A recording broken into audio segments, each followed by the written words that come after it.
Good evening.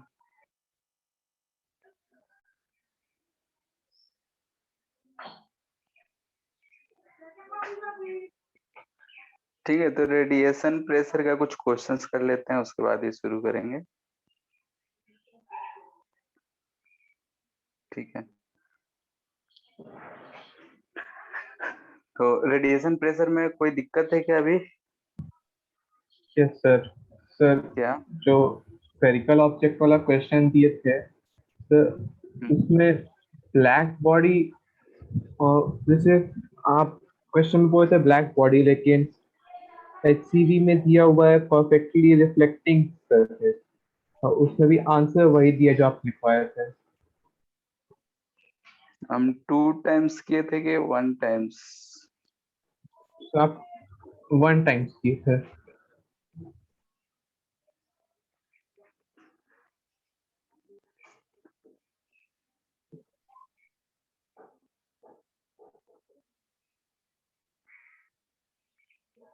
Perfectly reflecting होगा तो I pi R square by C आ रहा है। तो ये तो ठीक है। ब्लैक बॉडी में आना चाहिए था।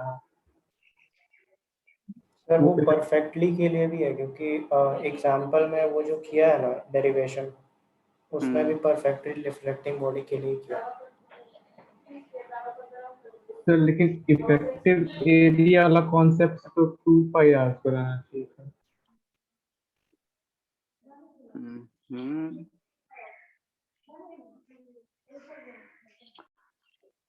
अगर परफेक्टली एब्जॉर्प्शन मान रहे हो तो क्या आ रहा है, सॉल्व किए? सर लेकिन उसमें जो एरिया मान रहा है वो सिर्फ उस फेस के लिए मान रहा है जिसपे इंसिडेंट है बीम। हाँ, तो उसी का ना मानेंगे। उसमें भी pi R square, I pi R square by C ही है।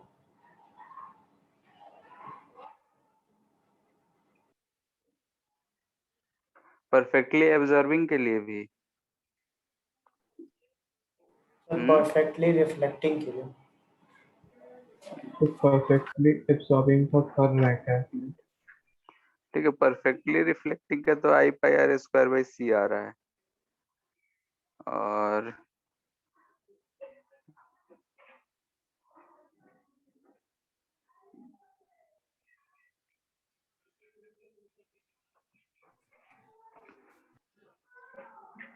इसका भी तो perfect pi R square by C. Derivation में कहीं कुछ हुआ होगा, कहीं डेरिवेशन से कुछ समझ नहीं आया। तो डेरिवेशन तो सर ठीक ही लग रहा है। हाँ, तो वहीं कुछ हुआ होगा।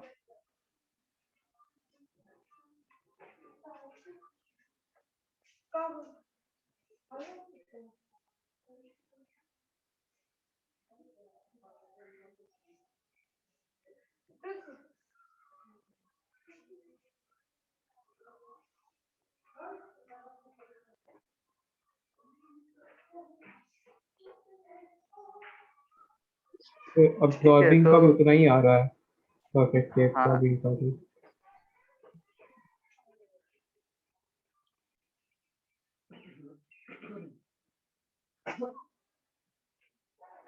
जैसे ये स्फेयर के लिए जो है सरफेस कैसा है उस पर डिपेंड नहीं करता है।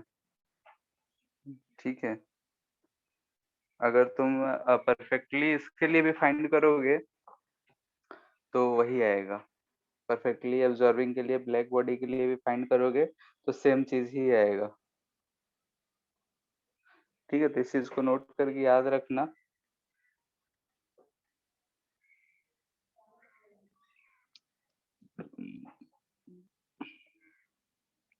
ठीक है, यानी कि और ये सिर्फ स्फेयर के लिए है, ये बात भी।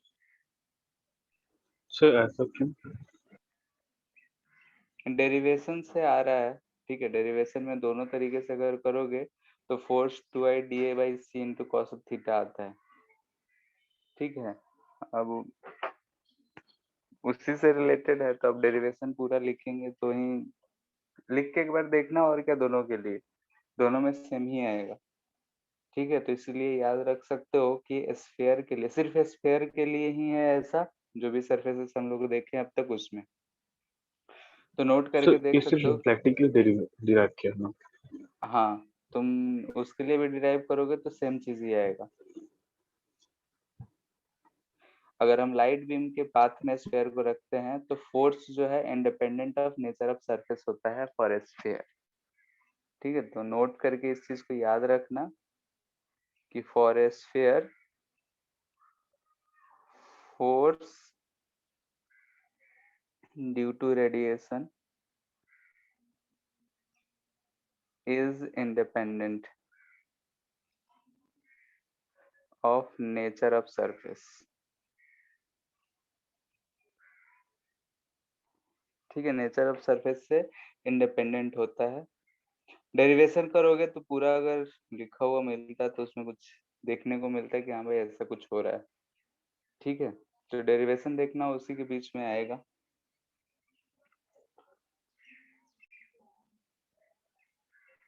अच्छा, जो कोन वाला क्वेश्चन दिया था तो उसका आंसर नहीं आ रहा है इंटीग्रेशन से। कितना आ रहा है?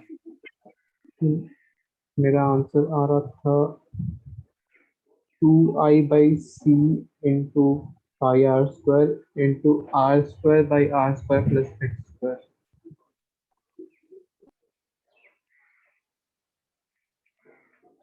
परफेक्टली रिफ्लेक्टिंग ही था। Yes sir. ठीक है, आना चाहिए। इसका डेरिवेशन कुछ लंबा सा दिया हुआ है। ठीक है, तो फिर कहीं सॉल्यूशन है तो भेज दीजिए। ठीक है।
ठीक है, गया। Yes sir. यस।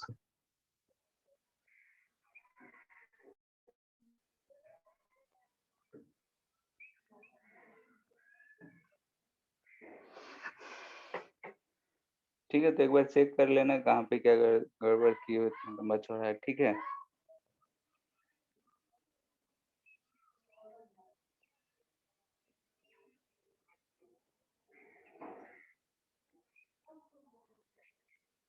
ठीक है। फिर तो हम लोग आगे देखते हैं, उसे एक बार चेक कर लेना कहाँ पे क्या गलती कर रहे हो।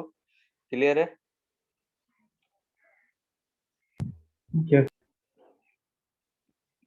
ठीक, तो क्वेश्चन करते हैं। कहाँ गया? सर वो आई के टर्म में कौन सा? जो सर आपने भेजा सॉल्यूशन फोर्स। समझे नहीं क्या कहना चाह रहे हो आई के टर्म में? सो जो निकालना हम लोग को तो आई के फोर्स टर्म में ही आया कौन। है। सो आई या फिर एलएस यूनियन। सो जो फोर्स में दिया हुआ आंसर। तो फोर्स ही ना फाइंड करना है, नीचे इधर आया है। समझ नहीं रहे तुम कहना क्या चाह रहे हो? तो वो आई है ना 2i पाई हाँ, आर स्क्वायर। 2i/r² है। क्वेश्चन भी यस इसी सर। में है 128।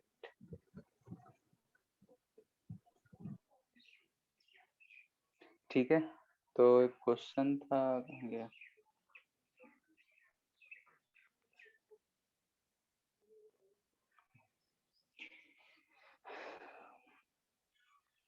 कह रहा है कि एक प्लेट है ये।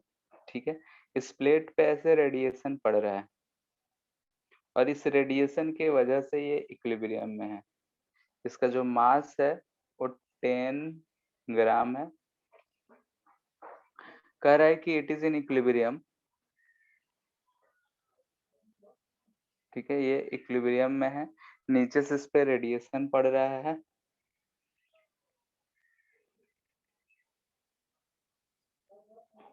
ठीक है, प्लेट जो है इज परफेक्टली एब्जॉर्बिंग है।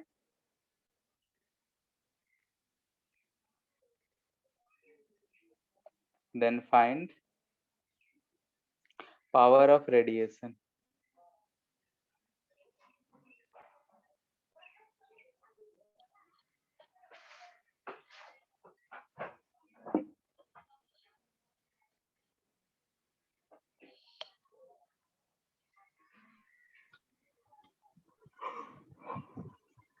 So 3 into 10 to the power 7.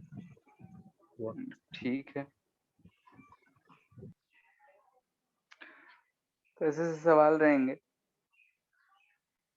Equilibrium में है तो क्या लिख सकते हैं, फोर्स ड्यू टू ग्रेविटी जो होगा ये रेडिएशन प्रेशर के बराबर होगा, यानी कि फोर्स ड्यू टू फोटोन होगा। ठीक है, यानी कि एफ फोटोन हम बोल सकते हैं कि mg के बराबर होगा। और चूंकि परफेक्टली एब्जॉर्बिंग है तो इसे हम IA/c यानी P/c लिख सकते हैं। ठीक है, तो पावर हो जाएगा mg इंटू सी। बस सॉल्व कर लेना है। 10 ग्राम है इंटू 1000 हो जाएगा इंटू 10, सी आ जाएगा 3 इंटू 10⁸8।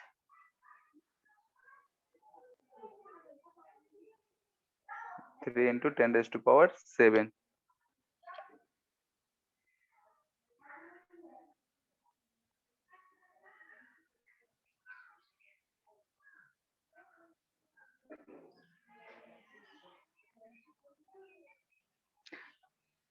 सारे क्वेश्चन ऐसे ही दिख रहे हैं। क्वेश्चन ऐसा है, how many photons of radiation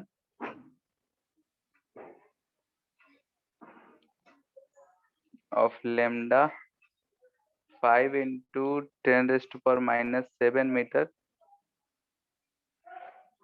fall per second on blackened plate in order to produce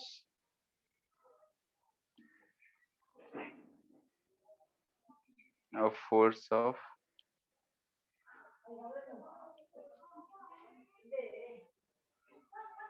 ठीक है, बोल रहा है कितना फोटॉन्स रेडिएट करेंगे अगर ऐसा है तो।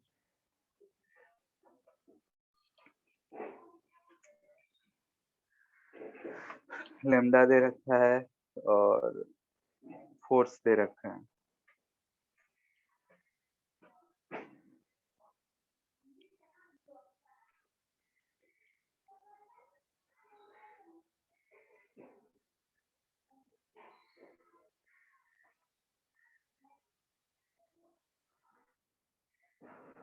ब्लैक एंड सरफेस है तो ब्लैक एंड सरफेस के लिए क्या होगा, क्या मानेंगे वो तो कंप्लीटली परफेक्टली एब्जॉर्बिंग। एब्जॉर्बिंग। ठीक है,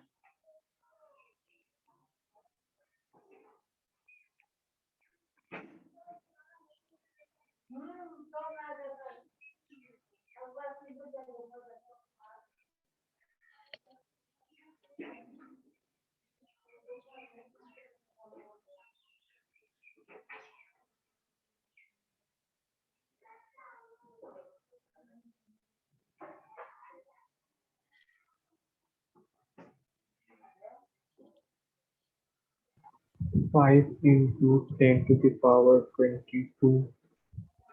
ठीक है।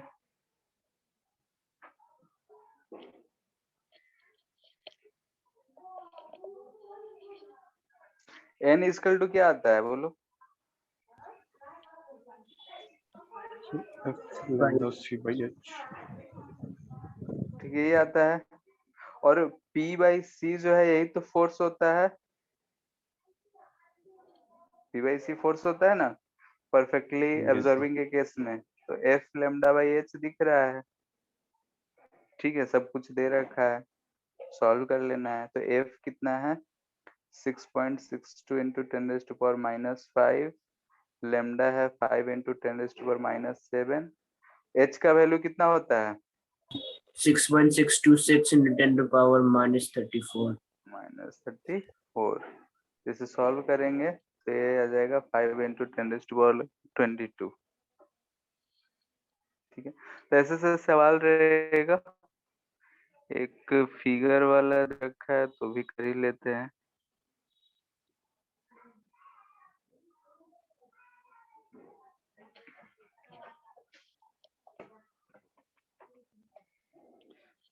क्वेश्चन ऐसा दिया है कि एक खिलौना गाड़ी है, ठीक है,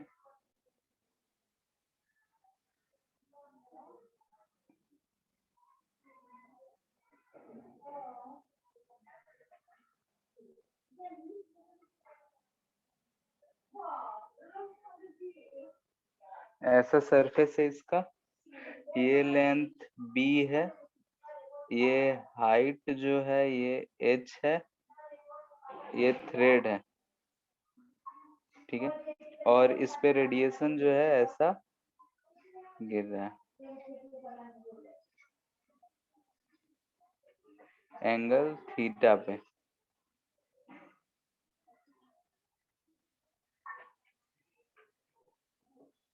इसका जो विड्थ है, यानी कि अगर इधर का अगर हम बात करें, ये जो डिस्टेंस है ये दे रखा है d, ठीक है, अगर गाड़ी ऐसा होता तो ये जो डिस्टेंस है ये d है,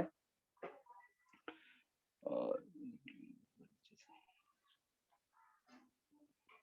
ये इंटेंसिटी ऑफ रे जो है ct ऑफ रे दे रखा है कि ये जो फॉल कर रहा है वो I है, सरफेस जो है ब्लैक है, सरफेस को पूरा ब्लैक मानना है।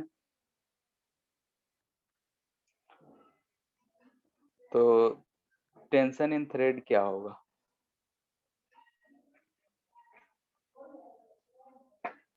सर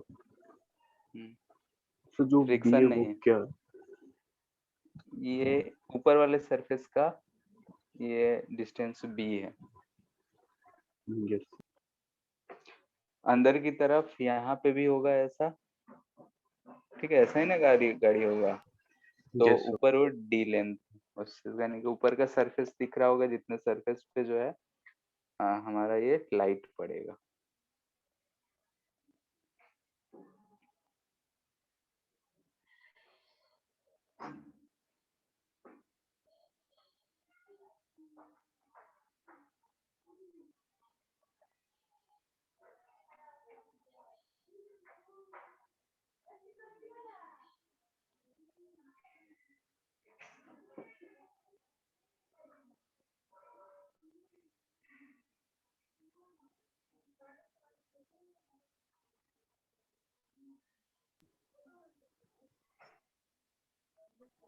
तो इसका हम्म, इसका ब्रेथ क्या है डी का क्या तो डी का ब्रेथ क्या लेंथ, नीचे वाले सरफेस का हूँ लेंथ तो कुछ दिया नहीं है, L मान लो,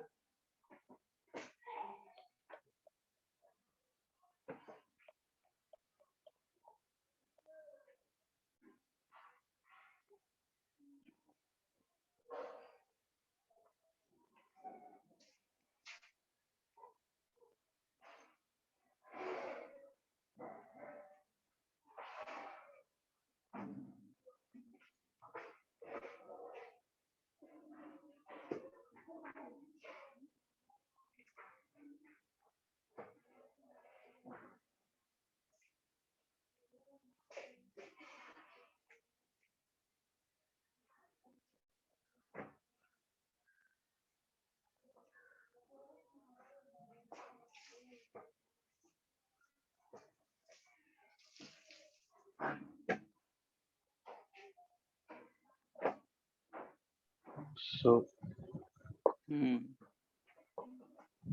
so I cos theta into dl plus bd by c.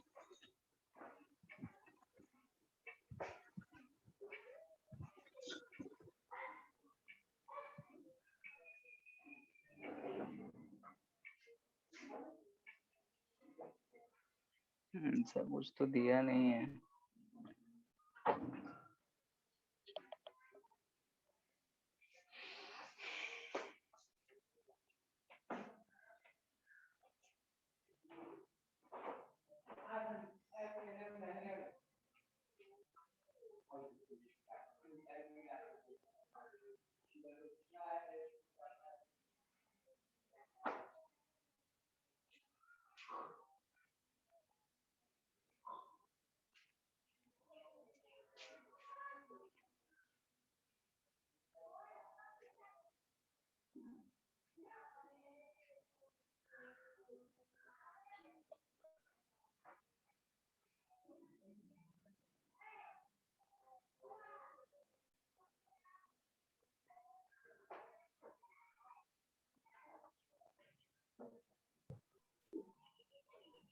क्या है आंसर?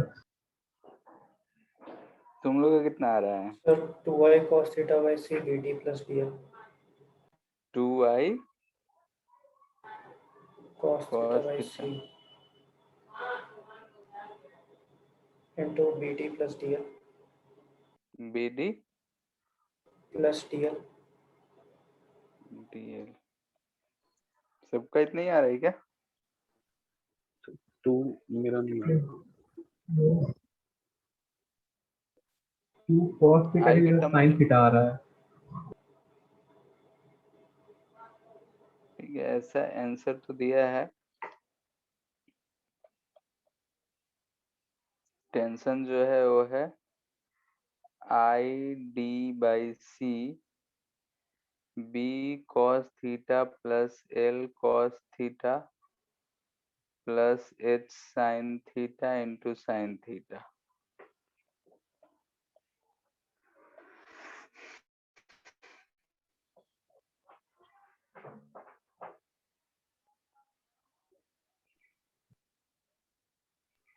So इसके लिए कौन सी सरफेस है?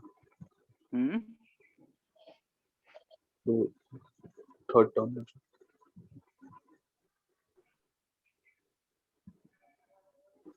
तो लाइट कहाँ कहाँ पड़ रहा है? कौन सा surface पड़ रहा है? इस तीन सरफेस पे तो पड़ेगा ही। एक ये सरफेस, ये इसका जो बैक सरफेस है उस पे, और इस पे तो वो दिख रहा है। क्लोज्ड है जो बैक सरफेस है। ट्रक कैसा होता है, ये पीछे वाला सरफेस पे पड़ेगा ना। तो खिलौना वाला भी खुला रहता है। यहाँ पे क्लोज माना है, ठीक है, ऐसा बंधा हुआ है। तो ये वाला फर्स्ट सरफेस मान लो, इसे सेकेंड सरफेस और इसे थर्ड सरफेस। तो फर्स्ट सरफेस पे फोर्स कितना लगेगा फॉरवर्ड डायरेक्शन में? so I cos theta by c into bd dl. तो ऐसा सरफेस है हमारा, इस पे इंसिडेंट ऐसे पड़ रहा है। ये एंगल थीटा है तो ये एंगल थीटा पे पड़ेगा, ठीक है। तो एंगल थीटा पे पड़ रहा है, इंटेंसिटी आई, तो इसके लिए फोर्स इस पे कितना पड़ेगा बताओ? So dl I cos theta by c. DL P by C लिखेंगे तो पी हो जाएगा I into A I cos theta by C, यही आएगा। Yes sir. तो इसमें cos theta क्यों आएगा? तो ये एक्सप्लेन कर दीजिए। जैसे कि हम लोग देखे थे कि सरफेस पे अगर इंटेंसिटी ऐसे पड़ रहा है तो चेंज इन मोमेंटम हम लेंगे तो क्या आएगा? फोर्स क्या था? Change in momentum B cos theta.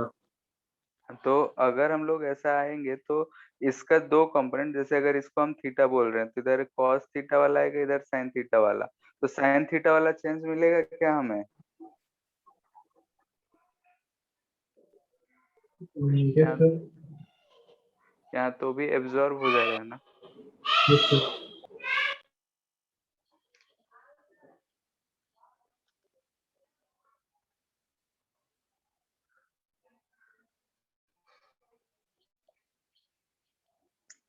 ठीक है, उससे पहले ये चीज सॉल्व करके बताओ तुम लोग। ठीक है, ये क्वेश्चन करने से पहले इस क्वेश्चन को करो, फिर उसको देखते हैं। ये ऐसा सरफेस है हमारा, इस सरफेस पे लाइट ऐसे पड़ रहा है, ठीक है, ये एंगल थीटा है, तो फोर्स कितना अप्लाई कर रहा होगा? So I given a P. तो फोर्स किसी के भी टर्म में निकालो, आई के टर्म में निकालो, पी के टर्म में, जैसा भी, ठीक है। फिर एरिया पर यूनिट एरिया निकालना है।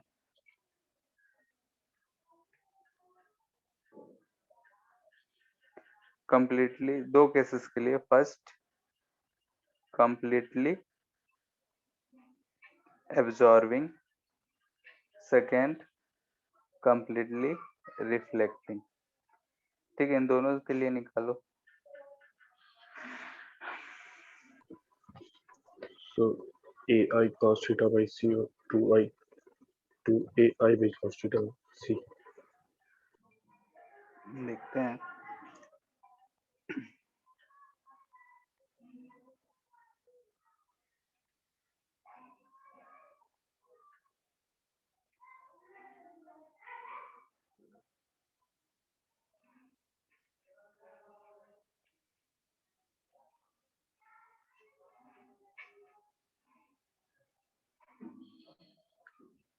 कितना आ रहा है?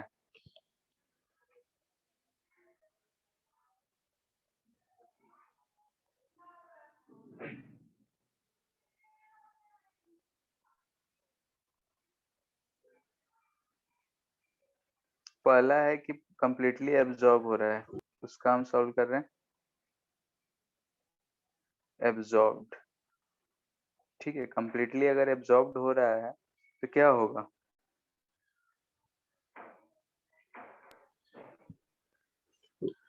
फोटोन AI से शुरू cos theta से by C. डेरिवेशन करो, बीच बीच में नहीं, शुरू से, कि एच बाई लैम्डा, ये जो हम लोग लिख रहे थे, वह मोमेंटम इतना होगा। Change in momentum हाँ, H by lambda cos theta.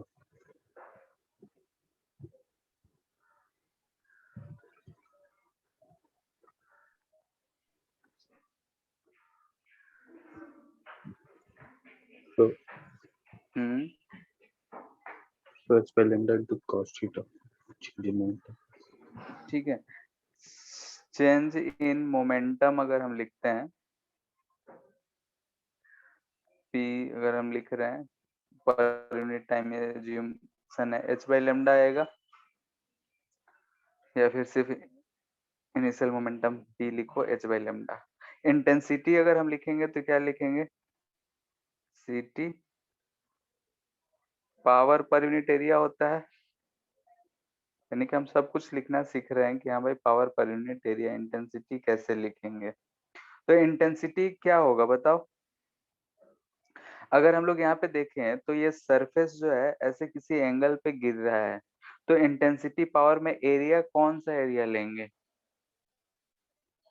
तो इंटेंसिटी से परपेंडिकुलर एरिया लेते हैं, यानी कि हम आई लिखेंगे तो लिखेंगे power upon area perpendicular to I, ठीक है, या फिर आई परपेंडिकुलर टू ए ले लो, दोनों बात के एक ही है। तो यहाँ से अगर हम देखें तो आई के दो कंपोनेंट्स दिख रहे हैं इधर, आई कॉस थीटा, तो हम यहाँ से लिख सकते थे I cos theta equal to P by A होगा, यानी कि जो इक्वल होगा P by A of cos theta होगा।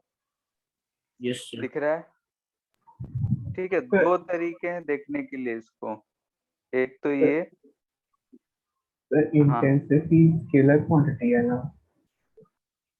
हाँ, तो प्रेशर भी तो हमारा स्केलर क्वांटिटी था। Yes, sir. ठीक है, तो हम लोग इसमें जो एरिया लेते हैं, या तो जैसे कि ये एरिया ए है तो ये वाला एरिया लेंगे, यानी कि जो इंटेंसिटी से परपेंडिकुलर एरिया हो, यानी कि इस पे ऐसे पड़ रहा है तो हम ऐसे समझेंगे कि ये भाई ये वाला एरिया है। तो ये है, ये अगर एंगल थीटा है तो ये वाला एरिया कितना हो जाएगा, ए कॉस थीटा। Yes sir. दिख रहा है ना, ये एंगल थीटा दे रखा है, तो ये 90 माइनस थीटा, तो ये भी एंगल थीटा होगा। तो एक यस तो सर। ये है कि एरिया का कंपोनेंट ले लें, तो ये ए कॉस ऑफ थीटा हमें दिख रहा है, तो P by A cos theta, ये हम इंटेंसिटी लिखेंगे कि सरफेस पे जो इंटेंसिटी पड़ रहा है वो इतना पड़ रहा होगा। ठीक है,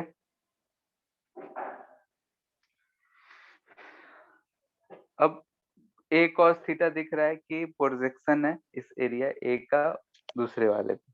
अब energy incident per unit power क्या लिख सकते हैं यहाँ से, आई ए कॉस ऑफ थीटा, एक ही चीज है दोनों। तो यहाँ पे पावर इंटेंसिटी लिखने का तरीका ये होगा। तो इंटेंसिटी, ये चीज याद रखना, पावर अपॉन एरिया तो होता है, लेकिन एरिया कौन सा लेंगे हम लोग, तो एरिया जो इंटेंसिटी से परपेंडिकुलर हो वो वाला एरिया लेना होता है। तो अगर हम नंबर ऑफ फोटॉन्स की बात करें, फोटॉन्स इंसिडेंट ऑन सरफेस कितने पड़ रहे होंगे, lambda by It's- H C, कितना, E lambda by H C. P lambda by H C. P का वैल्यू कितना है इंटेंसिटी के टर्म में, तो I A lambda cos theta by H C लिख सकते हैं। Yes, sir. ठीक है, तो ये आया टोटल नंबर ऑफ हमारा जितने भी फोटॉन्स है। एक फोटॉन्स का चेंज इन मोमेंटम कितना था, एच बाई लेमडा। तो टोटल चेंज इन मोमेंटम कितना मिलेगा, NH by lambda. Change in momentum. ठीक है, हम मोमेंटम का कोई डायरेक्शन नहीं कर रहे हैं, यानी कि जिस डायरेक्शन में गया सारा का सारा एब्जॉर्ब हो गया, तो वही लिख रहे हैं। तो हम बोल सकते हैं ये एन एच बाई लेमडा होगा। ठीक है, यानी कि इसको h से h कट जाएगा, लेमडा से लेमडा कट जाएगा, आई ए कॉस थीटा बाई सी दिख रहा है। Yes, sir. क्लियर है। और ये चेंज इन मोमेंटम जो होगा वो किस डायरेक्शन में होगा, ध्यान से देखें अगर, तो ये अगर हमारा सरफेस है तो चेंज इन मोमेंटम हमने इसका कोई डायरेक्शन नहीं लिया है, इधर आया एब्जॉर्ब कर गया। ठीक है, तो चेंज इन मोमेंटम हम फाइनल माइनस इनिशियल करते हैं, तो यही आएगा हमारा डेल्टा पी का डायरेक्शन आएगा। P final minus P initial होता है, तो पी फाइनल तो जीरो ही है, तो ये माइनस पी इनिशियल के डायरेक्शन में रहेगा। Yes sir. यस। ठीक है, तो इस डायरेक्शन में हमें मिल रहा है ये चेंज इन मोमेंटम। और पर सेकंड की अगर हम बात करते ही हैं, तो ये चेंज इन मोमेंटम पर second rate of change in momentum है, तो यही हमारा फोर्स मिल रहा होगा। ठीक है, तो यहाँ से हम बोल सकते हैं दिस इम्प्लाइज दैट कि जो फोर्स, यानी कि हम जानते हैं कि फोर्स जो होता है rate of change in momentum होता है। तो अगर हम यहाँ पर सेकंड को हम मान ही रहे हैं शुरू से कि भाई हम 1 सेकंड की बात कर ही रहे हैं, तो हम यहाँ पे फोर्स क्या बोल सकते हैं कि इस, अगर हम फोर्स की बात करें तो फोर्स इस पे इधर लग रहा होगा, प्लेट पे फोटोन पे इसका अपोजिट डायरेक्शन में, यानी कि फोटोन पे जो फोर्स लग रहा होगा इस डायरेक्शन में लग रहा होगा। लेकिन अगर हम प्लेट की बात करें तो इस डायरेक्शन में हमें फोर्स दिख रहा होगा, और वो फोर्स कितना होगा, I A cos of theta by C. Clear है, इतना बात में कोई दिक्कत, नो बोलो। ठीक है, ये नो कौन सर। है, ये हम बोल रहे हैं कि फोर्स ऑन प्लेट है, फोर्स ऑन प्लेट। क्योंकि अगर हम फोटॉन की बात करते हैं तो फोटॉन पे चेंज इन मोमेंटम जिधर है उधर ही फोर्स लगता है, तो उस डायरेक्शन में लग रहा होता, तो ये एंगल हमें थीटा दिख रहा है। तो इस फोर्स के दो दो कंपोनेंट होंगे। अगर हम प्रेशर के लिए कंसिडर करें तो ऐसा दिख रहा है, ये एंगल थीटा है, तो इधर की तरफ एफ साइन थीटा और नीचे की तरफ एफ कॉस थीटा। क्लियर है? तो यहाँ पे फोर्स परपेंडिकुलर टू सरफेस की अगर हम बात करेंगे तो हमें कितना मिल जाएगा? IA cos square theta by C. Pressure के लिए ये रिस्पॉन्सिबल होगा, यस सर। ठीक है। लेकिन अगर सरफेस को आगे बढ़ाना हो तो कौन रिस्पॉन्सिबल होगा? F sin थीटा, ठीक है। और F पैरेलल टू सरफेस की अगर हम बात करते हैं तो हमें दिख रहा है IA cos theta sin theta, तो इसे हम sin 2 थीटा बाई 2C लिख सकते हैं, या cos थीटा sin थीटा कहीं टर्म में रहने दो। प्रेशर अगर हमें फाइंड करना हो तो इसमें से कौन सा कंपोनेंट यूज करेंगे? परपेंडिकुलर। परपेंडिकुलर टू सरफेस, ठीक है। तो यहाँ से हम बोल सकते हैं कि प्रेशर जो होगा वो F perpendicular to surface upon area होता है, यानी कि F cos थीटा, यानी कि I cos square theta by C आ जाएगा। क्लियर है? Yes sir. ठीक। अब सेकेंड केस का इसी तरीके से सॉल्व करके बताओ। सेकेंड वाला परफेक्टली रिफ्लेक्टिंग था, ठीक है। यही प्रोसेस है, नहीं कि शुरू से जाओ और सॉल्व करके बताओ कितना आ रहा है।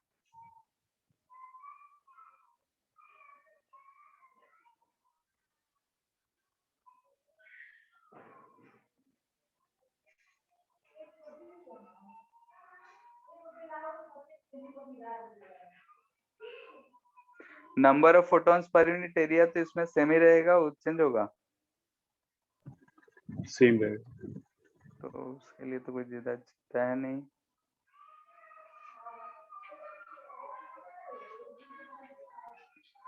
तो सब कैलकुलेशन रहने दो। n जो है IA cos theta lambda by HC तो रहेगा ही।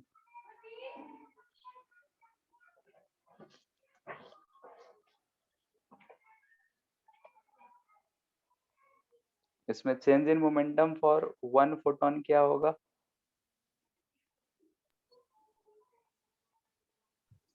2h by lambda।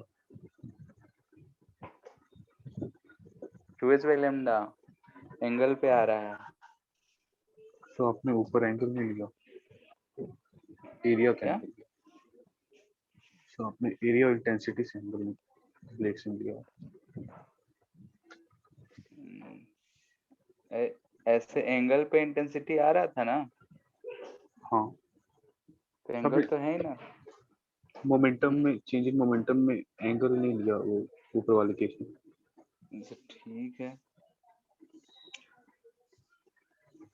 तो ऊपर वाले केस में तो एब्जॉर्ब हो जा रहा था इसलिए नहीं ले रहे थे। यहाँ पे रिफ्लेक्ट हो रहा है, ठीक है। तो इनिशियल और फाइनल तो हमें पता है। तुम चेंज निकालोगे तो कैसे निकालोगे? 50/c cos theta. 2h by lambda into cos theta। किस डायरेक्शन में आएगा?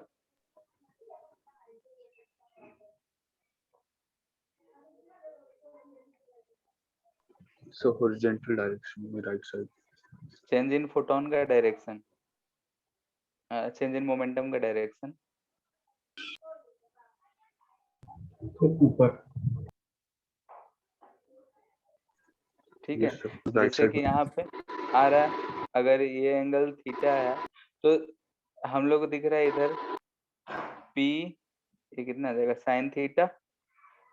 ये इधर आ रहा है P cos थीटा से, ये P था, और इधर आ रहा है P साइन थीटा से। ये ऊपर जाएगा P cos थीटा से। तो ये तो कंपोनेंट कैंसिल आउट हो जाएगा जब हम चेंज फाइंड करेंगे। तो हमें मिल रहा है 2P cos of theta upward, ठीक है। यानी कि P को हम 2h by lambda into cos of theta लिख सकते हैं।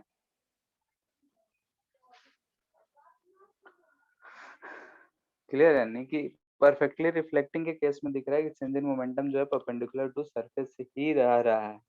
तो टोटल चेंज इन मोमेंटम क्या लिख सकते हैं?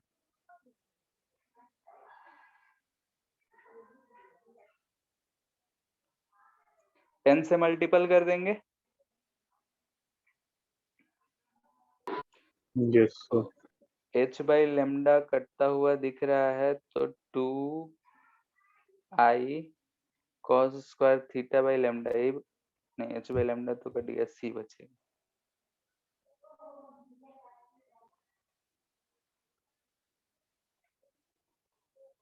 a भी बच रहा है, ठीक है। 2ia cos square theta by c किधर की तरफ होगा, तो अपवर्ड डायरेक्शन में ही होगा।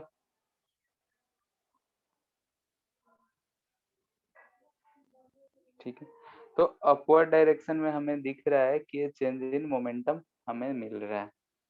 तो फोर्स किधर लग रहा होगा बताओ? डाउनवर्ड।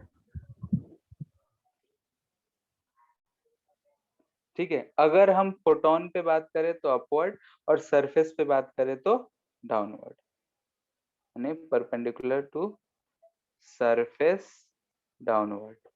ठीक है, ये अगर हम सरफेस की बात करें। फोटोन पे अगर हम बात करते तो फोटोन पे भाई जिधर चेंज इन मोमेंटम था उधर ही फोर्स लगता।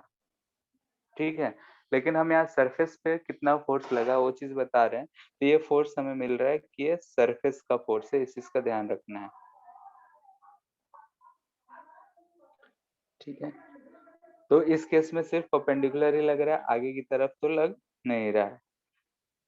ठीक है, प्रेशर निकालेंगे तो ये चीज आ जाएगा, प्रेशर इक्वल टू क्या आ जाएगा, 2i cos square theta by c। ठीक है, अगर मान लेते हैं कि इसी क्वेश्चन में हमें AR और ए एब्जॉर्प्शन दे रखा होता कुछ कुछ परसेंटेज, तो क्या हम इसमें चेंजेस कर सकते थे? Yes, so. Let if AR कितना मान लें, तो वेरिएबल में दीजिए। एंड ए एब्जॉर्प्शन जो है ये 1 माइनस आर हो जाएगा। Yes, sir. ठीक है, तो इस केस में हम कैसे लिख सकते हैं बताओ? So I cos square theta by c into 2r plus 1 answer. Due to absorption एक बार लिख लो, या फिर एक बार डिराइव ही करके देख लो, ज्यादा अच्छा है। या फिर लिखो डायरेक्टली, कोई दिक्कत नहीं है। अगर सिर्फ रिफ्लेक्शन से लिखना होता तो क्या लिखते हैं, बोलो?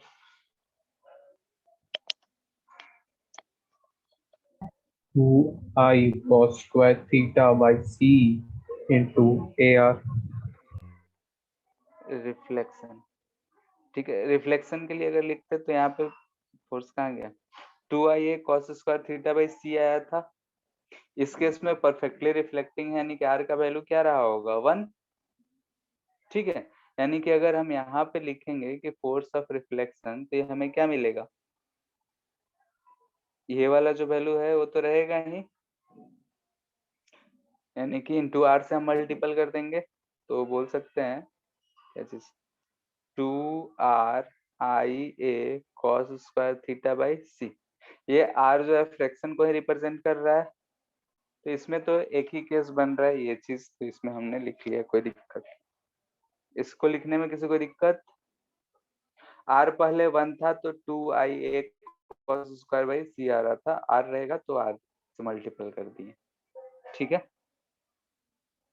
अगर Yes, बोले sir. कि ड्यू टू एब्जॉर्प्शन अगर लिखना चाहे तो एब्जॉर्प्शन, ठीक है, एब्जॉर्प्शन वाले के कारण, तो इसमें तो दो दो कंपोनेंट आए थे।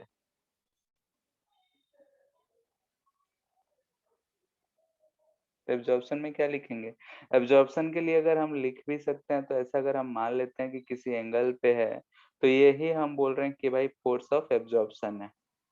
तो इस फोर्स के लिए क्या लिखेंगे बताओ? क्या फोर्स क्या आया था, I A cos theta by C, ये आया था ना total force. Yes, sir.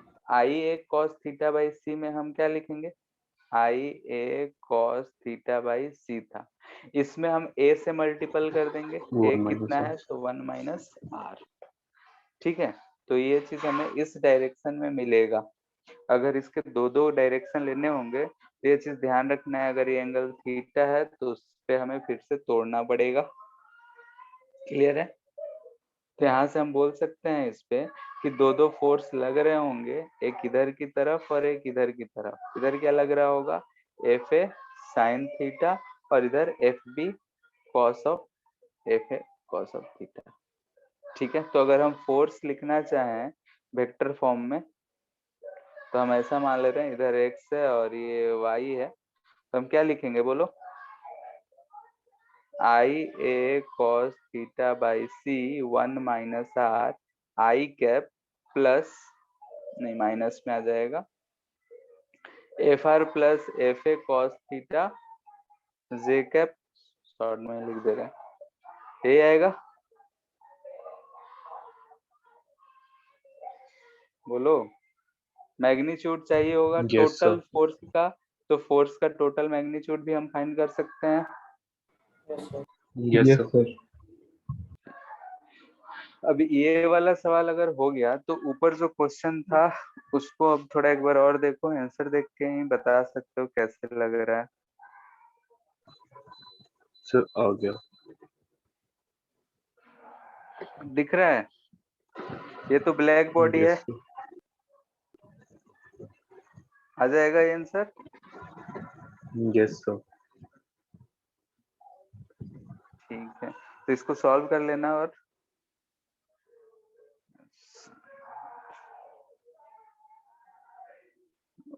15 minute ही रह गया।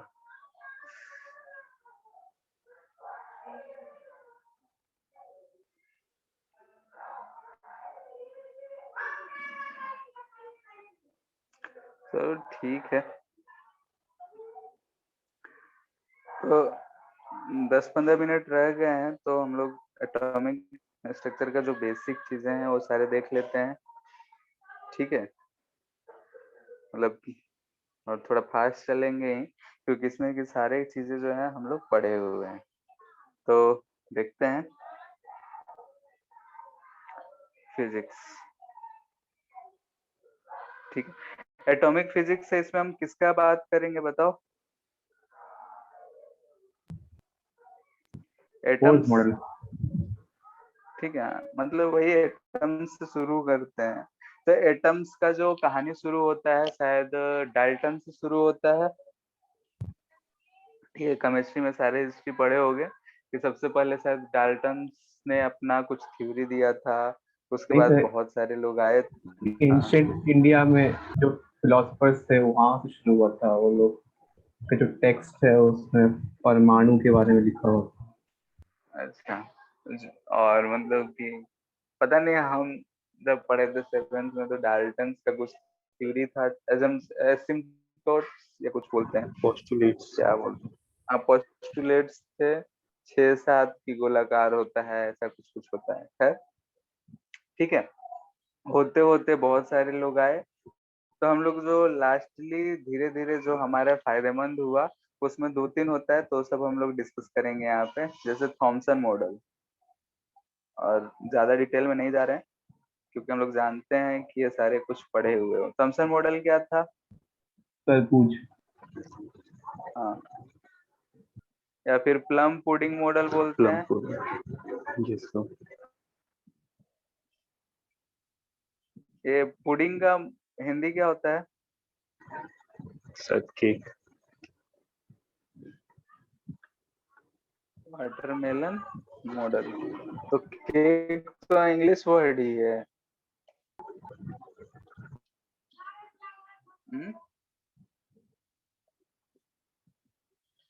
ठीक है, शायद हलवा होता है।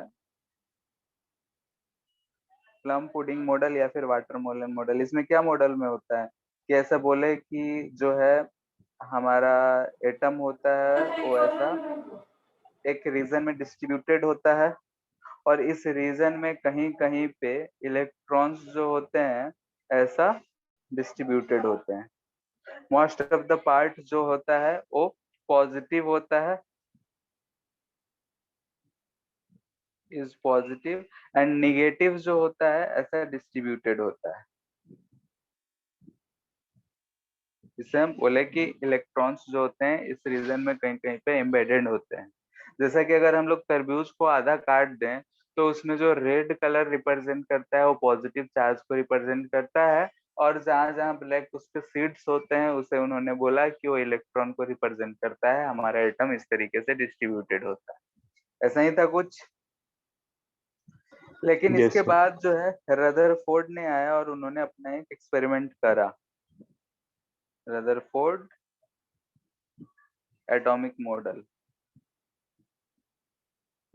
ठीक है, तो इस चैप्टर में हम लोग यही सब चीजें पढ़ने वाले हैं कि एटॉमिक जो मॉडल था, यानी कि एटम्स जो थे हम किस तरीके से देखे थे कि एटम जो है कैसे इलेक्ट्रॉन्स उसके अंदर होते हैं, फिर इलेक्ट्रॉन्स कैसे सेल में रिवॉल्व करते हैं, उसके पास जब सेल के बात आ जाएगा तो उसका एनर्जी, काइनेटिक एनर्जी, यही सब चीजें हम लोग बात करेंगे। ठीक है, तो यहाँ पे प्लम पुडिंग मॉडल के बाद रदरफोर्ड ने अपना एक्सपेरिमेंट करा। उस एक्सपेरिमेंट से इन्होंने क्या पता लगाया कि ऐसा तो कुछ नहीं है। उनका जो एक्सपेरिमेंट था वो ऐसा कुछ था कि उन्होंने एक गोल्ड फॉइल रखा था। ठीक है, इस गोल्ड फॉइल पे अल्फा पार्टिकल जो थे बम्बार्ड हो रहे थे। क्या हम बोल रहे हैं कि गोल्ड फॉइल, गोल्ड फॉइल के पीछे एक कैसा स्क्रीन रखा हुआ था। ठीक है, ये जो है स्क्रीन है टू डिटेक्ट अल्फा पार्टिकल। ठीक है, जो अगर अल्फा पार्टिकल इसको क्रॉस करके जाते हैं उसको डिटेक्ट करने के लिए। तो इस एक्सपेरिमेंट से उन्होंने कहा कि जैसे कि अगर ये अल्फा पार्टिकल इस पे पड़ता है तो अल्फा पार्टिकल जो है सीधा सीधा जाने का प्रोबेबिलिटी बहुत कम होता है। वो अल्फा पार्टिकल कभी इधर जाता है, कभी ऐसा, कभी इधर, ऐसा ऐसा हमें मिलता है। यानी कि सरफेस पे चारों तरफ अगर हम इधर से अल्फा पार्टिकल को भेजते हैं तो अल्फा पार्टिकल जो है उसके स्कैटर्ड तरीके से मिलते हैं। ठीक है, स्कैटर्ड तरीके से मिलते हैं। तो उन्होंने ऐसा सोचा कि ऐसा कब हो सकता है कि अगर यहाँ से हम अल्फा पार्टिकल को फेंकें, ये अल्फा पार्टिकल जाके यहाँ पे टकरा नहीं रहा है, बल्कि अल्फा पार्टिकल जाके ऐसा पाथ फॉलो कर ले रहा है, यानी कि डेविएट हो जा रहा है। डेविएट ऐसा क्यों हो रहा है? तो उन्होंने बोला कि जरूर, और मोस्ट ऑफ द पार्टिकल्स अगर यहाँ से फेंके, बहुत सारे जो थे अनडेविएटेड पास हो गए, यानी कि पूरा का पूरा पास हो गया। तो उससे उन्होंने ये भी कहा कि मोस्ट ऑफ द पार्ट जो है खाली है। ठीक है, अगर हम एटम है उसका मोस्ट ऑफ द पार्ट जो है खाली है, और बहुत कम अल्फा पार्टिकल्स जो दिखे वो जाके ऐसे वापस आते हुए दिखे। और अल्फा पार्टिकल वापस आ रहा है, यानी कि उन्होंने बोला कि बहुत ही हैवी मास वहां रखा होगा। ठीक है, अगर ये यहाँ से वापस घूम के आ रहा है, यानी कि यहाँ पे जरूर कुछ हैवी मास होगा, और उस मास का साइन जो होगा वो पॉजिटिव होगा। ठीक है, बाकी अगर अगर अल्फा पार्टिकल्स जा रहे हैं तो ऐसा डेविएटेड होके चला जा रहा है, यानी कि यहाँ पे पॉजिटिव चार्ज है, अल्फा पे पॉजिटिव चार्ज होता है, तो इसी वजह से इसमें डेविएशन जो होता है हमें मिलता है। ठीक है, तो बहुत सारे जो है, थोड़ा सा अगर इससे दूर गया तो ऐसा विदाउट डेविएशन पास कर गया, तो उन्होंने इससे बोला कि most of part is vacant, space जो है वो एम्प्टी है। उन्होंने इस एक्सपेरिमेंट से बोला कि बहुत सा जो मोस्ट ऑफ द स्पेस है वो एम्प्टी है। अगर बीच में एक हैवी मास है जो कि पॉजिटिव है, जिसकी वजह से लाखों करोड़ों में एक अल्फा पार्टिकल जो है वापस घूम के आ जा रहा है, और वो ऐसा आ रहा है तो पॉजिटिव चार्ज है, निगेटिव होता तो अट्रैक्ट होता। तो उन्होंने इस पॉजिटिव चार्ज को बोला कि ये जो है न्यूक्लियस है। ठीक है, जो हैवी मास जो पॉजिटिवली चार्ज है इसे उन्होंने बोला कि न्यूक्लियस। ठीक है, तो यहाँ से उनका जो पहला मॉडल आया वो इस तरीके का आया कि सेंटर में न्यूक्लियस है, उसके आसपास जो है मोस्ट ऑफ द स्पेस जो है वैकेंट है, और इलेक्ट्रॉन जो है इस पॉजिटिव चार्ज के राउंड में घूम रहा है। तो उन्होंने फाइनली ये बोला कि ये जो है न्यूक्लियस है और इसके आसपास ऐसे इलेक्ट्रॉन्स जो हैं सर्कुलर ऑर्बिट में घूम रहे हैं। ये जो है इलेक्ट्रॉन है, इस ऑर्बिट में कुछ घूम रहे हैं, ठीक है, किसी किसी स्पीड से घूम रहे हैं, यानी कि इलेक्ट्रॉन जो है रिवॉल्व्स अराउंड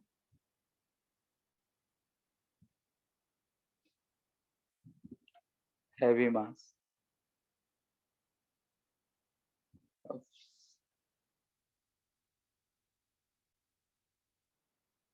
ठीक है, सेंटर पे जो हैवी मास है उसके अबाउट में इलेक्ट्रॉन्स घूमते हुए दिखेंगे। मोस्ट ऑफ द स्पेस जो है वैकेंट है और न्यूक्लियस जो है वो एक पॉजिटिवली चार्ज हैवी मास। ठीक है, तो उनका मॉडल से ये चीज हमें मिल के आया है। इसके ड्रॉबैक्स क्या क्या थे बताओ तुम लोग। सर ये मान लिया था कि सो इलेक्ट्रॉन्स एक ही जगह पे कॉन्सेंट्रेटेड है, मतलब घूम नहीं रहा है ये। ठीक है, उन्होंने माना कि जो इलेक्ट्रॉन्स है मतलब ऐसे घूम रहे हैं। इसके दो मेजर ड्रॉबैक्स हैं, कौन कौन से। तो पहला, एनर्जी रेडिएट करेगा और वो हाँ, न्यूक्लियस में चला जाएगा। अगर हम लोग मैक्सवेल माने तो मैक्सवेल ने जो इलेक्ट्रिक कि अगर एक्सेलरेटेड चार्ज रहा, यहाँ पे इलेक्ट्रॉन जो है एक्सेलरेटेड है, चार्ज पार्टिकल जो होता है रेडिएट्स एनर्जी होता है, ठीक है, और सर्कल में अगर इलेक्ट्रॉन घूम रहा है तो जरूर कुछ ना कुछ एनर्जी रेडिएट कर रहा होगा, क्योंकि हम जानते हैं सर्कुलर मोशन जो होता है एक्सेलरेटेड मोशन होता है, ठीक है, क्योंकि वेलोसिटी का डायरेक्शन हर जगह चेंज होते रहता है, भले ही स्पीड चेंज ना हो रहा हो। खैर, तो यहाँ से अगर हम इस चीज को माने तो यहाँ से क्या होना चाहिए कि इलेक्ट्रॉन जो है एनर्जी लूज करना चाहिए,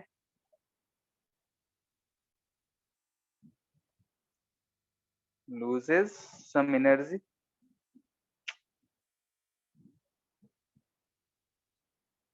अगर इलेक्ट्रॉन किसी सर्कल में घूम रहा है या फिर कोई चार्ज पार्ट कोई भी पार्टिकल है सर्कल में घूम रहा है, वो अपना एनर्जी लूज करेगा तो क्या होगा बोलो। यानी काइनेटिक एनर्जी है, मान लेते हैं यूनिफॉर्म सर्कुलर मोशन ही है, तो काइनेटिक एनर्जी अगर घट रहा है तो उसका क्या रेडियस डिक्रीज होगा। Yes sir. यस।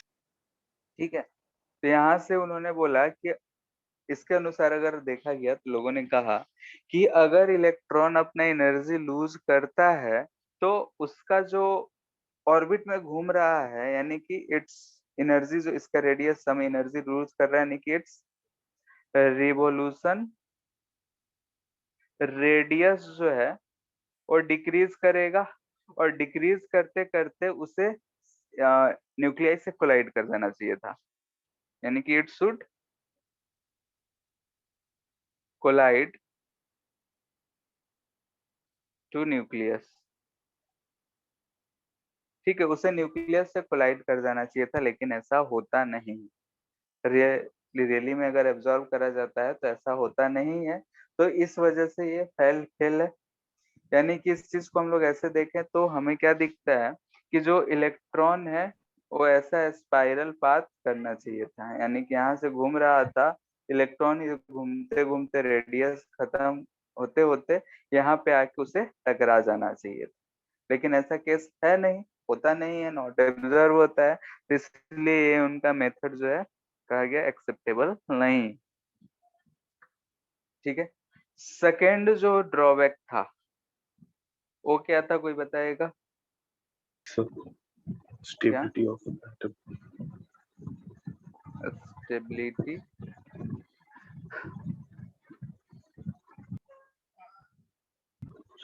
एटम की स्टेबिलिटी को नहीं बता पाए थे। तो वो तो ऊपर वाले से ही ना हो गया, जैसे कि अगर न्यूक्लियस में कोलाइड होता तो क्या होता, एनर्जी रिलीज होता, स्टेबल नहीं होता। ठीक है, तो ऊपर वाले को ही बोलते हैं कि स्टेबिलिटी को रिप्रेजेंट करता है।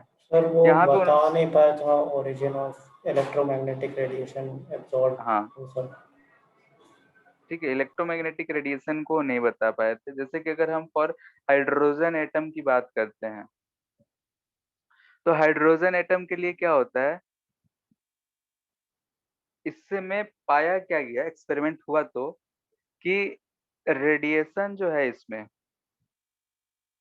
Of H2 atom, H2 gas लिख लेते हैं, हैव सम डिस्क्रीट वेवलेंथ।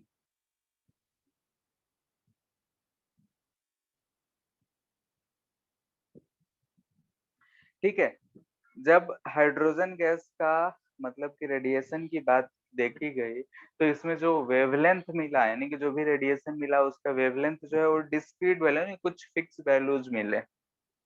अगर हम इनकी बात मानते हैं तो कोई भी रेडियस में घूमना चाहिए था इलेक्ट्रॉन, किसी भी रेडियस में घूमता, तो वहां से जो हम यहाँ से बोल रहे हैं कि इलेक्ट्रोमैग्नेटिक रेडिएशन हो रहा है, तो इलेक्ट्रोमैग्नेटिक रेडिएशन से हमें हर वेवलेंथ मिलना चाहिए था,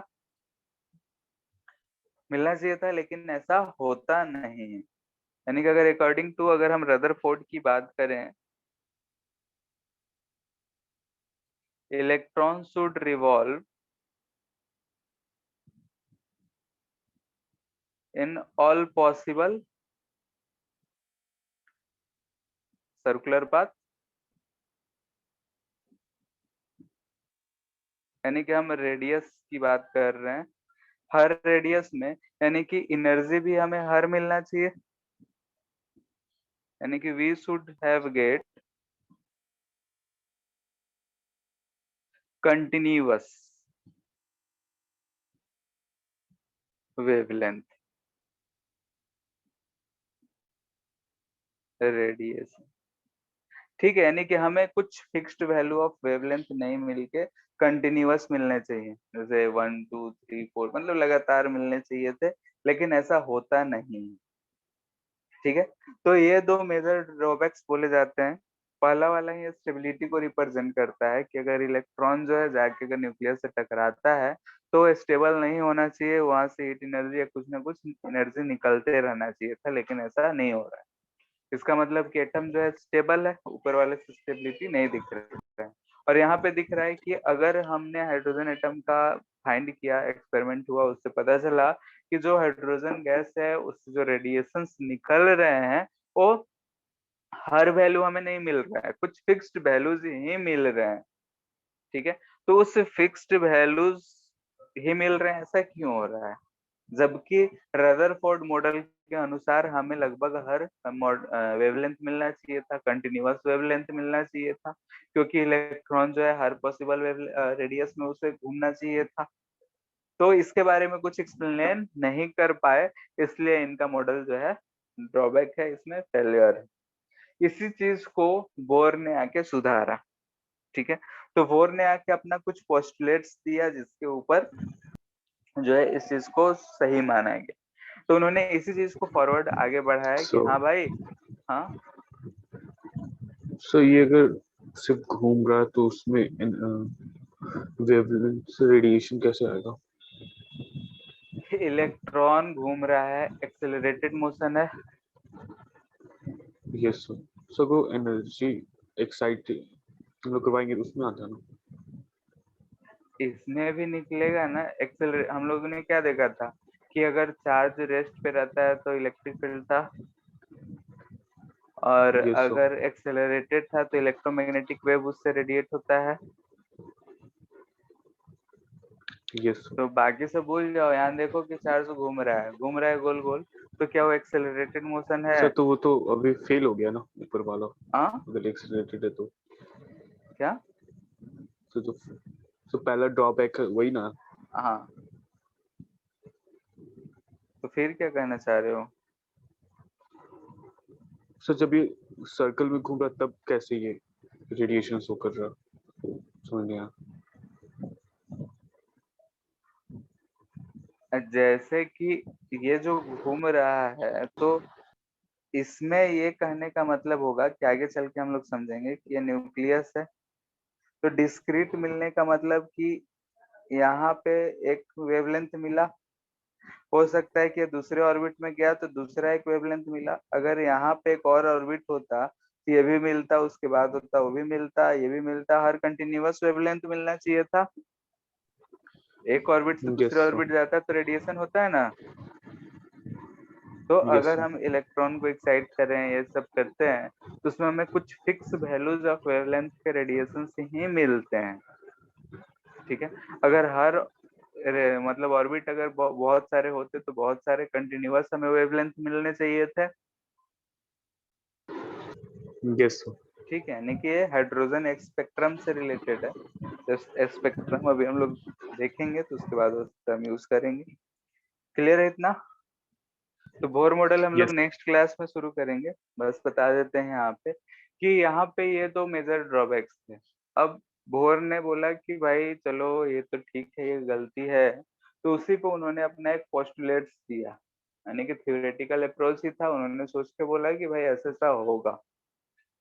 ठीक है, तो उन्होंने इन दोनों ऑब्जर्वेशंस को देखते हुए बोल दिया कि जो इलेक्ट्रॉन्स हैं वो हर ऑर्बिट में नहीं घूमेंगे, बल्कि कुछ फिक्स ऑर्बिट में ही घूमेंगे। ठीक है,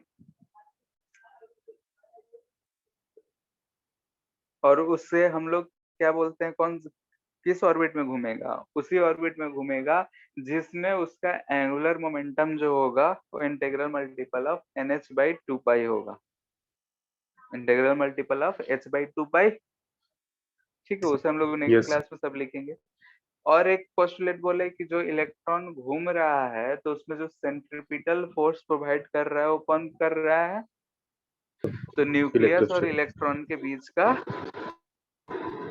इलेक्ट्रोस्टैटिक फोर्स। Electrostatic. ठीक है, और थर्ड उन्होंने बोला कि इलेक्ट्रॉन जो है एनर्जी रेडिएट करेगा, मतलब कि ऐसा नहीं है कि वो गोला में घूम रहा है तो एनर्जी रेडिएट करे। ठीक है, उसमें एनर्जी रेडिएट नहीं कर रहा है। जो पहला ड्रॉबैक था, लोगों ने जो आपत्तिजनक बताया था कि भाई ऐसा होना चाहिए, तो उसे आके इन्होंने खारिज कर दिया। बोला कि भाई जब इलेक्ट्रॉन घूम रहा है तो एनर्जी रिलीज नहीं कर रहा है। एनर्जी सिर्फ तभी रिलीज कर रहा है जब वो एक ऑर्बिट से दूसरे ऑर्बिट पे छलांग लगा रहा है। ठीक है, यानी कि अगर हायर से लोअर पे जा रहा है तो एनर्जी रिलीज होगा, अगर हमें लोअर से हायर ले जाना पड़ेगा तो हमें कुछ ना कुछ एनर्जी उसे देना पड़ेगा। तो ये तीन उन्होंने पोस्टुलेट्स बोला, यानी कि थ्योरी बोला। ये सच भी लगा लोगों को, तो हम लोग आज तक वही चीज मानते आ रहे हैं। ठीक है, अभी तक तो इसे गलत नहीं कहा गया है हाइड्रोजन लाइक एटम्स के लिए, तो हम वही चीज मानते हैं। ठीक है, तो नेक्स्ट क्लास में वही बोर मॉडल देखेंगे, फिर पोस्टुलेट्स क्या थे उनके, वो सब चीजें। फिर उससे रिलेटेड फिर वही कहानी होगा कि अगर किसी ऑर्बिट में घूम रहा है तो कौन कौन सा रेडियस का ऑर्बिट में घूम सकता है, कितना वेलोसिटी से घूम सकता है, कितना काइनेटिक एनर्जी होगा। अगर ऑर्बिट में घूम रहा है तो उसका टाइम पीरियड किस चीज पे डिपेंड करेगा? टाइम पीरियड है तो करंट, करंट है तो मैग्नेटिक फील्ड, मैग्नेटिक फील्ड है, करंट है तो मैग्नेटिक मोमेंट। तो सारे चीजें कैसे डिपेंड करेंगी, उन सब चीजों पे हम लोग बात करेंगे। ठीक है, सर रदरफोर्ड मॉडल पे कोई न्यूमेरिकल भी आता है क्या?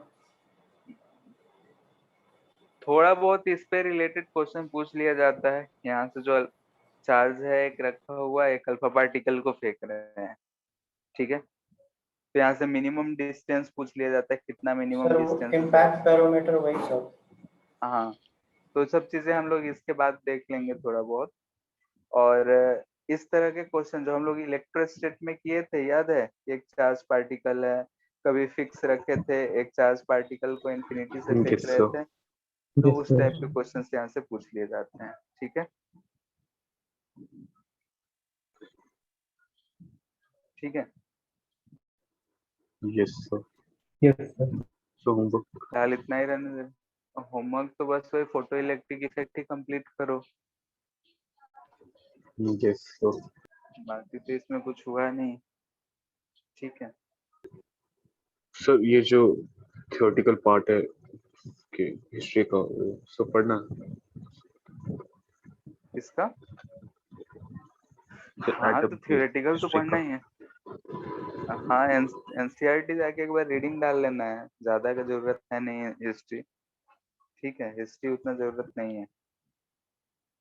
बस थॉमसन को क्या क्या मॉडल है, थॉमसन मॉडल से ही हमारा शुरू होता है, उसके पहले क्या था वो केमिस्ट्री में ही पूछा जाता है, फिजिक्स में जरूरत भी नहीं है। ठीक है, फिजिक्स में मोस्टली बोर मॉडल रहेगा, रदरफोर्ड मॉडल से थोड़ा बहुत वही क्वेश्चन बना के पूछ लिया जाएगा। ठीक है, फिर भी थ्योरेटिकल है सारा कुछ, तो ये सारे जितने भी चैप्टर हैं उनके लिए जो भी बुक पढ़ रहे हो जरूरी है, बुक पढ़ो। ठीक है, क्योंकि पूरा थ्योरेटिकल चीजें हैं, थ्योरेटिकल चीजें हैं तो हम हर चीज बोले ऐसा भी जरूरी नहीं है, हो सकता है एक आध पॉइंट छूट जाए। दूसरा चीज कि हर चीज लिखा नहीं जा रहा है, तो बहुत ऐसी चीजें हैं जो पढ़ोगे तो और भी समझ में आएगा। हम बोल तो रहे हैं, समझा रहे हैं, ठीक है, लेकिन पढ़ने जाओगे तो वहां पे लिखा हुआ मिलेगा, तुम अपना माइंड लगाओगे और ज्यादा अच्छे से याद होगा। अगर एक बार सुन के गए हो तो पहली बार पढ़ने से ज्यादा दिमाग लगाना पड़ता है, लेकिन एक बार सुने हुए तो माइंड में है कि हाँ भाई ऐसा कुछ होगा, तो जो लिखा हुआ है वो क्लियरली समझ में आता है। तो थ्योरेटिकल चीज जो भी है खुद से पढ़ना बहुत जरूरी है। न्यूमेरिकल है तो चल बन जाता है, जैसे मैथ्स है, मैथ्स में मोस्टली क्वेश्चंस ही हैं, क्वेश्चंस तुम बनाते हो तो क्लियर हो जाता है। ठीक है, लेकिन केमिस्ट्री हो यस गया, सर। ये सब मॉडर्न फिजिक्स हो गया, कोई ना कोई बुक पढ़ो। केमिस्ट्री में भी हमेशा बोला जाता होगा कि एनसीईआरटी रीड करो, बार बार पढ़ो। बायोलॉजी अगर कोई लिया हो तो बायोलॉजी में भी एनसीईआरटी बार बार पढ़ो, कितना भी समझा दिया जाए लेकिन खुद से पढ़ना चाहिए। ठीक है, यस सर। ठीक है।